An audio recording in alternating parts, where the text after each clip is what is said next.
Lisa, give me back my kidney! Give me back my kidney! Please, Kingsley, I can't marry you out of pity. Kingsley went under the lights and gave a piece of himself so that Lisa could live. When he woke up, he was in pain, but he asked about her first.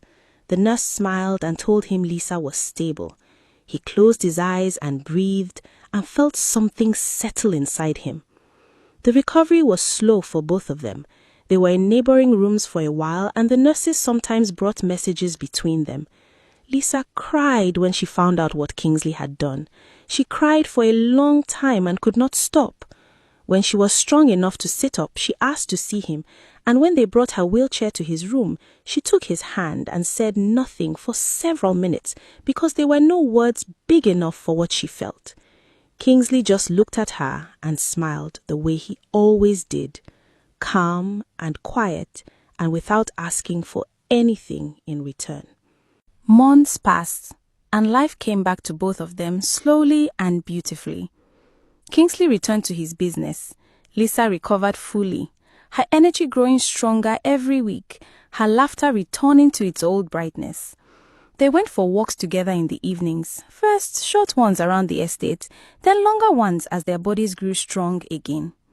The bond between them had deepened into something that felt unbreakable, the kind that is forged not in easy days, but in the worst ones, when everything is falling apart and one person refuses to leave.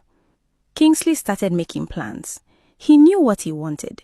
He had known for a long time. He found a classic modern restaurant in Victoria Island, all glass and candle light and quiet piano music in the background. He arranged everything in secret over 3 weeks. He bought the ring on a Wednesday evening and kept it in his office drawer, looking at it sometimes when no one was watching. He was nervous, but it was the good kind of nervous, the kind that comes from knowing you love someone completely and hoping they feel it too. On the night of the dinner, everything was perfect. The restaurant was warm and elegant. Roses were arranged on the table and the soft music filled the air like a promise. Lisa was dressed beautifully, laughing at something Kingsley had said as they walked in, and she looked like the woman she had become, strong and healed and full of light. They ate and talked and laughed, and the evening was flowing gently toward the moment Kingsley had planned so carefully. Then he set down his fork and looked at her across the table, and his eyes were serious and warm at the same time, and he reached into his jacket and pulled out the ring. He got down on one knee right there in front of everyone, the piano still playing, the candle still burning, and he looked up at Lisa and asked her simply and honestly, the way he did everything, "Will you marry me?" And Lisa looked down at him and at the ring and at his face, and she said, "No." The word hit the room like a stone dropped into still water. Kingsley stayed on one knee for a moment, like his body had not yet told his heart what his ears had just heard. Then he stood slowly, and the ring was still in his hand, and his jaw was tight, and something in his eyes had shifted into a place that was past hot and heading towards something darker. He asked her what she meant. Lisa's voice shook as she said she could not marry him out of pity, that she cared for him deeply, but pity was not love, and she did not want to spend her life repaying a debt. Kingsley stared at her for a long time. The restaurant was completely silent now, every table watching, the piano player having stopped sometime during all of this without anyone noticing.